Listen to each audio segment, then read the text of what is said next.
नेपाल में जेनजी आंदोलन के बाद चुनी गई अंतरिम प्रधानमंत्री सुशीला कार्की ने देश के नाम संबोधन दिया। इसमें अंतरिम पीएम ने नेपाल में 5 मार्च तक चुनाव कराने का वादा किया है।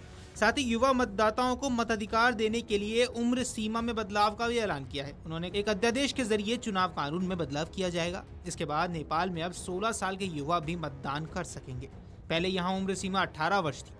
राष्ट्र के नाम संबोधन में अंतरिम प्रधानमंत्री सुशीला कार्की ने कहा कि मौजूदा परिस्थितियों से निपटने के लिए सरकार ने चुनाव आयोग के अधिकारियों के साथ मिलकर 5 मार्च तक स्वतंत्र, निष्पक्ष और भय मुक्त वातावरण में चुनाव कराने के लिए काम शुरू कर दिया है। इस बारे में आवश्यक जनशक्ति, बजट, चुनाव सामग्री, सुरक्षा और कानूनी व्यवस्थाओं पर भी चर्चा कर ली गई है। उन्होंने कहा कि 18 वर्ष की आयु प्राप्त कर चुके युवाओं को मताधिकार प्रदान करने के लिए और मतदाता सूची का विस्तार करने के लिए मौजूदा चुनाव कानून में एक अध्यादेश के माध्यम से संशोधन किया गया है। मैं सभी नेपाली बहनों और भाइयों से आगामी प्रतिनिधि सभा के चुनावों में उत्साहपूर्वक भाग लेने और ऐसे जनप्रतिनिधियों का चयन करने का आह्वान करती हूं जो परिवर्तन के लिए युवाओं की आकांक्षाओं का प्रतिनिधित्व कर सके। कार्की ने कहा कि मैं सभी राजनीतिक दलों, नागरिक समाज, मीडिया और सभी संबंधित हितधारकों से भी स्वतंत्र, भयमुक्त और निष्पक्ष चुनाव के सफल संचालन के सक्रिय रूप से भाग लेने का आह्वान करती हूँ। चुनावों के संचालन के लिए शांतिपूर्ण वातावरण आवश्यक है, इसलिए मैं देश के सभी रहने वाले भाई बहनों से अनुरोध करती हूँ कि वे धैर्य के साथ शांतिपूर्ण वातावरण बनाए रखें। उन्होंने कहा कि वर्तमान सरकार को संविधान में संशोधन करने तथा शासन प्रणाली में परिवर्तन करने का अधिकार नहीं है। इन चीजों का निर्णय नई संसद द्वारा संवैधानिक प्रक्रिया के माध्यम से किया जाएगा। संविधान में संशोधन और शासन प्रणाली में बदलाव करना जेनजी प्रदर्शनकारियों की मांग थी। सरकार भ्रष्टाचार को समाप्त करने, सुशासन सुनिश्चित करने और लोगों की अपेक्षाओं के अनुरूप सेवा वितरण में सुधार लाने के लिए प्रतिबद्ध है।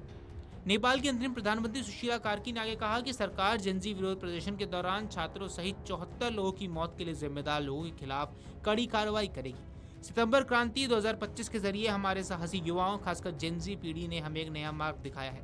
यह क्रांति सिर्फ एक आंदोलन नहीं थी, यह हमारे लोकतंत्र की आत्मा से उठी हुई पुकार थी। ये भ्रष्टाचार के खिलाफ उठी थी, अच्छे शासन की मांग के साथ उठी थी। मैं उन सभी युवाओं को सलाम करती हूँ जिन्होंने अपनी आवाज बुलंद की। गौरतलब है कि प्रधानमंत्री कार्की ने मतदाता नियमावली में संशोधन को लेकर भी जानकारी दी। उन्होंने बताया कि जेनजी समूहों की मांग के बाद मतदाता नामावली संकलन की समय सीमा को 1 महीने के लिए बढ़ा दिया गया है। इससे युवाओं को मतदाता सूची में शामिल होने का पर्याप्त समय मिलेगा। इसके साथ ही उन्होंने विदेशों में रह रहे नेपाली नागरिकों को वोटिंग का अधिकार देने के लिए कानून में संशोधन की प्रक्रिया शुरू होने की भी जानकारी दी। उनका कहना था कि विदेश में रह रहे नेपाली नागरिक भी अब अपने मताधिकार का इस्तेमाल कर सकेंगे, जिससे चुनाव में भागीदारी बढ़ेगी। संबोधन के दौरान प्रधानमंत्री ने यह भी कहा कि जेनजी आंदोलन के दौरान नेताओं के घर में मिली धनराशि की जांच के लिए department of money laundering investigation को निर्देशित किया गया है। ये कदम पारदर्शिता और भ्रष्टाचार के खिलाफ सख्त रुख अपनाने का संकेत देता है। मैं आपको बता दें, पीएम के संबोधन के तुरंत बाद नेपाल के निर्वाचन आयोग ने मतदान की आयु 16 वर्ष निर्धारित करने का नोटिफिकेशन जारी कर दिया। आयोग ने स्पष्ट किया कि अब नेपाली नागरिक जिनकी उम्र 16 वर्ष या उससे अधिक है, वे अपने स्थानीय निर्वाचन कार्यालय में सुबह 8 बजे से शाम 6 बजे तक मतदाता पंजीकरण करा सकते हैं। ये कदम युवा मतदाताओं को सक्रिय रूप से लोकतांत्रिक प्रक्रिया में शामिल करने और उनकी भागीदारी सुनिश्चित करने की दिशा में एक बड़ा कदम माना जा रहा है। प्रधानमंत्री कार्की के फैसलों से नेपाल में युवाओं की राजनीतिक भागीदारी और पारदर्शिता को बढ़ावा मिलने की अब उम्मीदें जताई जा रही हैं। मतदान में आयु घटाने और विदेशों में रहने वाले नागरिकों के लिए कानून में संशोधन करने जैसे कदमों से न केवल चुनावी प्रक्रिया में व्यापक सहभागिता बढ़ेगी, बल्कि देश में लोकतांत्रिक और पारदर्शी चुनाव सुनिश्चित करने में मदद मिलती नजर आएगी।